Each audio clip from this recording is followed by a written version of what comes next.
نماز میں خنجر لگا، نماز فجر کی نماز پڑھا تھا، اب ایک دم گرے، وہ چھپا ہوا تھا ابو لولو مجوسی، اس نے 7 وار کیے خنجر کے پیٹ میں، تو اب گرے، تو پہلی صف والوں کو تو پتہ تھا، پیچھے نہیں، تو عبد الرحمن بن عوف نے لپک کے آگے مصلی پہ کھڑے ہو کے نماز شروع کر دی، اور چند آدمی اس کو پکڑنے کے لیے بھاگے، پھر اس نے آگے جا کے اپنے آپ کو خنجر مار کے اس نے خودکشی کر لی، اٹھا کر مکان پر لے گئے، دودھ پلایا گیا تو وہ آنتوں سے باہر نکل گیا، کہنے لگے موت کا پیغام آ گیا ہے، تو اپنے بیٹے کو بلایا، کہ بیٹا جا کر اماں جان عائشہ سے کہو کہ عمر امیر المومنین نہ کہنا، اب میں امیر المومنین نہیں ہوں، کہنا کہ عمر بن خطاب اپنے دونوں ساتھیوں کے ساتھ قبر کی جگہ چاہتا،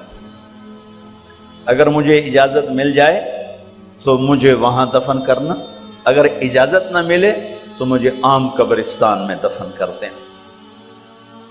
عبداللہ بن عمر تشریف لے گئے تو اماں عائشہ بیٹھی رو رہی تھی، کہ اماں جان میرا باپ عمر بن خطاب اجازت چاہتا ہے قبر کی اپنے دونوں ساتھیوں کے ساتھ، تو حضرت عائشہ رضی اللہ تعالیٰ عنہ رونے لگی، پہلے بھی رو رہی تھی، کہا عبداللہ یہ جگہ تو میں نے اپنے لیے رکھی ہوئی تھی کہ میں اپنے خامند اور باپ کے ساتھ میں بھی ایک کونے میں سو جاؤں گی، لیکن اگر عمر کی خواہش ہے تو اس جگہ کا عمر مجھ سے زیادہ حقدار۔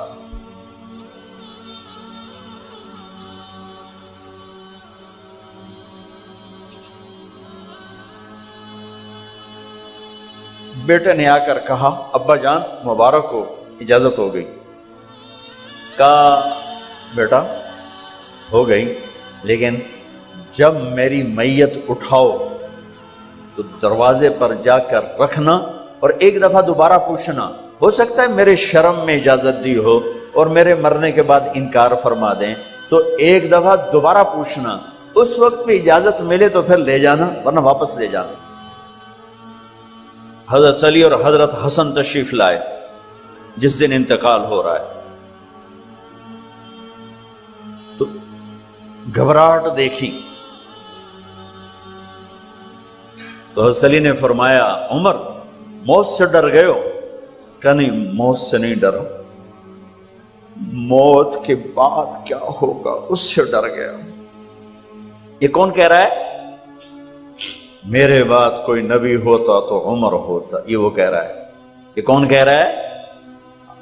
آپ نے کہا آج رات میں جنت میں گیا تھا، میں نے ایک بڑا خوبصورت محل دیکھا، سونے چاندی زمرد یاقوت موتیوں کا، میں نے کہا یہ کس کا ہے؟ تو مجھے کہا گیا یہ آپ کے غلام عمر بن خطاب کا ہے۔ کون کہہ رہے ہیں؟ موت کے بعد جو ہوگا اس سے ڈر رہا ہوں۔ کہ آپ مسجد میں انٹر ہوئے، مسجد میں ایسے لوگ تھے، ادھر ابو بکر تھے اور ادھر عمر تھے، ہاتھ دیو،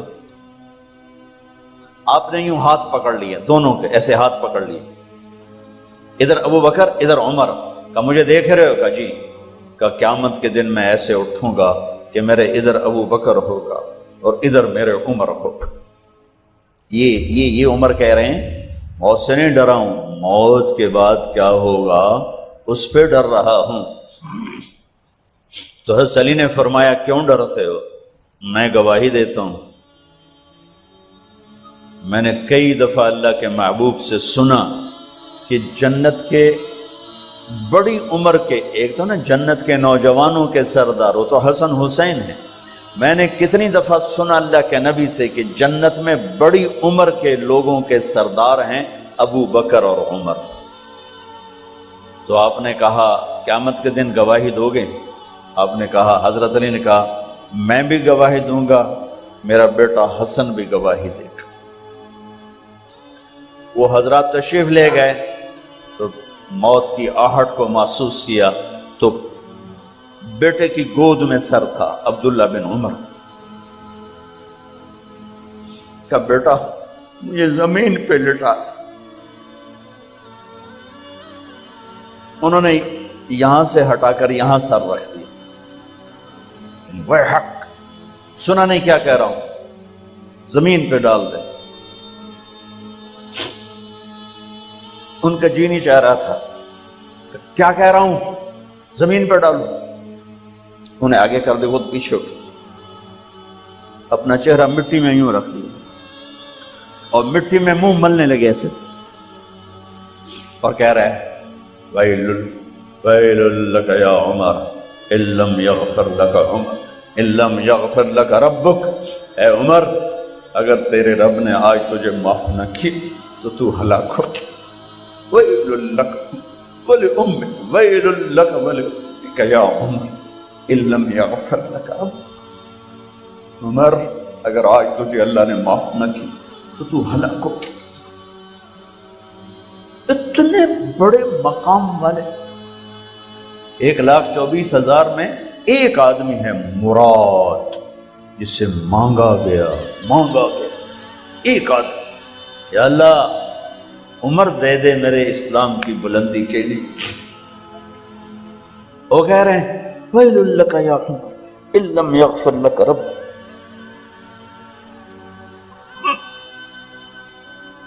اے عمر تو برباد ہو گیا اگر تیرے رب نے تجھے معاف نہ کی۔ یہ کہتے کہتے کہتے کہتے جان نکل گئی۔ صہیب رضی اللہ عنہ نے آپ نے وصیت فرمائی تھی میرا جنازہ صہیب پڑھائے، رومی جنازہ پڑھایا گیا، کندھوں پہ اٹھایا گیا، اور آ کر اماں جان عائشہ رضی اللہ عنہ کے دروازے پر عبداللہ بن عمر، باقی تو کوئی پتہ نہیں تھا کسی کو، گوے ٹھہر جاؤ جنازہ یہاں رکھ دو۔ پھر آگے بڑھے، دستک دی، اماں جان میرا باپ عمر بن خطاب دروازے پہ پہنچ چکا ہے، اندر آنے کی اجازت ہے۔ تو اماں جان عائشہ نے فرمایا مرحبا بعمر، ہم عمر کو خوش آمدید کہتے، اور باہر تشریف لے گئیں۔ وہیں حجرہ مبارک میں قبر کھودی گئی تو عبداللہ بن عباس فرماتے ہیں کہ میرے کندھے پر کسی نے ہاتھ رکھا، تو میں نے یوں پیچھے مڑ کے دیکھا تو جناب امام المتقین حضرت علی کھڑے ہوئے رو رہے تھے اور فرما رہے تھے عمر مجھے پتا تھا تیرے سوا یہاں کوئی نہیں آ سکتا، مجھے پتا تھا یہاں تو ہی آئے گا اور کوئی نہیں آ سکتا، چونکہ میں نے ہزاروں دفعہ سنا خرجت انا و ابو بکر و عمر دخلت انا و ابو بکر و عمر، میں نے ہزاروں دفعہ اپنے نبی کی زبان سے سنا میں اور ابو بکر عمر گئے تھے، میں اور ابو بکر عمر آئے تھے، میں اور ابو بکر عمر اندر گئے تھے، میں اور ابو بکر عمر باہر گئے تھے، میں نے اپنے نبی کے نام کے ساتھ تجھے اور ابو بکر کو اتنا سنا ہے کہ کسی کو نہیں سنا، لہذا مجھے پتا تھا تو اسی جگہ پہ آئے گا، تیری یہی جگہ ہے۔ میرے بھائی بہنوں، یہ وہ لوگ ہیں جنہوں نے رضی اللہ عنہ کا ٹائٹل جیتا اور پھر روتے روتے مر گئے۔ مجھے کیا خبر کیا ہونے والی، اب کو کیا خبر کیا ہونے والی، بے شک میرا رب رحیم ہے، اس کے رحم کے تو فعلی کام بنے گا، کیڑیاں تقریراں تے کیڑے علم، کیڑیاں نمازاں تے کیڑیاں تجدہ، کم تو اس کی رحمت پر بنے گا، پر یہ اعمال اس کی رحمت کو لینے کا راستہ ہیں۔ یہ بھی ٹھیک نہیں ہے کہ اللہ غفور الرحیم ہے آپ ہی معاف کرے گا، یہ یزید اور حسین کو برابر تو نہ کر، آل رسول کی بوٹی بوٹی نوچ دی جائے اس کی رضا کو ڈھونڈنے کے لیے۔ وہ نہیں کہہ سکتے تھے اللہ بڑا غفور الرحیم۔ اس لیے بھائی بہنوں، معاملہ بے شک اللہ کی ذات سے ہے، بڑا کریم ہے، آنسو دیکھنا چاہتا ہے، ندامت دیکھنا چاہتا ہے۔ کون ہے جس سے گناہ نہیں ہوتا؟ کون؟ میں اسے انسان ماننے کے لیے تیار نہیں، یا تو وہ کوئی فرشتہ ہے یا نبی ہے، نہ نبی آ سکتا ہے نہ ہم فرشتے ہیں، وہ انسان ہی نہیں جس سے خطا نہ ہو۔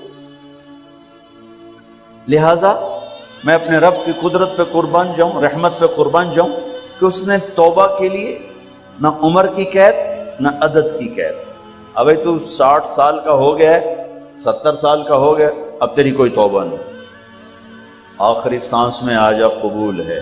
ابھی تیری 100 دفعہ ٹوٹ چکی ہے توبہ، اب 101 دفعہ قبول نہیں، 1 کروڑ دفعہ توڑ کے آ جا.